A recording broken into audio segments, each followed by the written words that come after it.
किसानों की कूच से दिल्ली में रहने वाले लोगों की मुश्किलें अब बढ़ती हुई नजर आ रही हैं। जी हां, पहले से ही किसान आंदोलन को लेकर दिल्ली के लोग बेहद परेशान थे, क्योंकि रूट डायवर्जन हो चुके हैं, हाईवे पर जाम लगता है।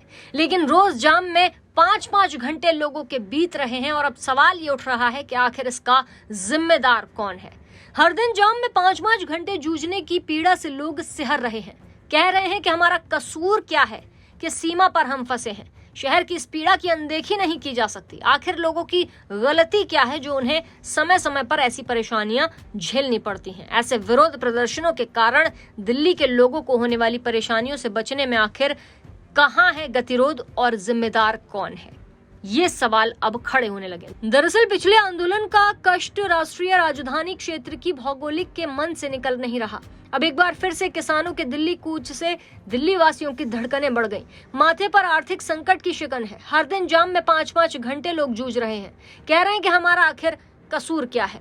एक ही सवाल है कि अभी 2 दिन से 200 किलोमीटर दूरी है, तब ये व्यवस्था है। यदि बोरियां बिस्तर लेकर यहाँ किसान पहुंच गए तो एनसीआर के शहरों का आर्थिक पहिया थमना तय है। शहरों के बीच आवाजाही प्रभावित होने और भारी जाम लगने की आशंका है।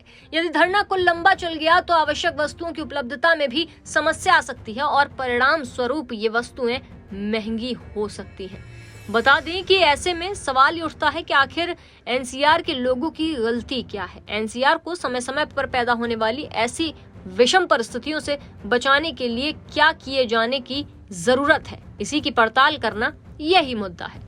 दिल्ली कूच के आह्वान के बाद किसानों को दिल्ली के अंदर आने से रोकने के लिए किए गए पुलिसिया इंतजामों से एनसीआर में लाखों लोग प्रभावित हुए हैं। ऐसा पहली बार नहीं हुआ जब किसानों का प्रदर्शन एनसीआर के लोगों के लिए जंजाल बन गया। इससे पहले भी किसान न सिर्फ कई दिनों के लिए दिल्ली की सीमा के बाहर डटे रहे, बल्कि उनके बीच देश विरोधी तत्व शामिल हो गए थे, जिन्होंने दिल्ली के अंदर आकर लाल किले और आसपास के इलाकों में जमकर उपद्रव मचाया। किसानों का वो प्रदर्शन भी क्षेत्र के लिए बड़ी परेशानी का सबब बना। अब एक बार फिर दिल्ली के चारों ओर बैरिकेडिंग कर दी गई। किसानों के दिल्ली कूच ने एक बार फिर दिल्ली को बंधक बना लिया। दिल्ली राष्ट्रीय राजधानी है, इसमें प्रवेश मार्ग सुरक्षा कारणों से बंद कर देने या इसके प्रवेश मार्गों पर किसी बड़े समूह द्वारा धरना देने से काफी लोगों को परेशानियों का सामना करना पड़ता है। हालांकि आवश्यक वस्तुओं की भी कमी होती है, बढ़ जाती हैं, मानसिक स्वास्थ्य संबंधी बीमारियां होती हैं, अव्यवस्था न होने की वजह से दोनों पक्ष परेशान होते हैं।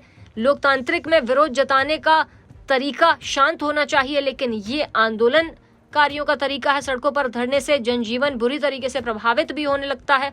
दिल्ली में घनी आबादी के बीच ये आंदोलन जब होता है तो लोग और परेशान होते हैं। अब देखने वाली बात ये होगी कि दिल्ली वासियों को इस जाम से निजात आखिर कब तक मिलती है। ऐसी ताज़ा तमाम बड़ी अपडेट्स के लिए आप देखते रहें पंजाब केसरी.com। चैनल को सब्सक्राइब करना मत भूलिएगा।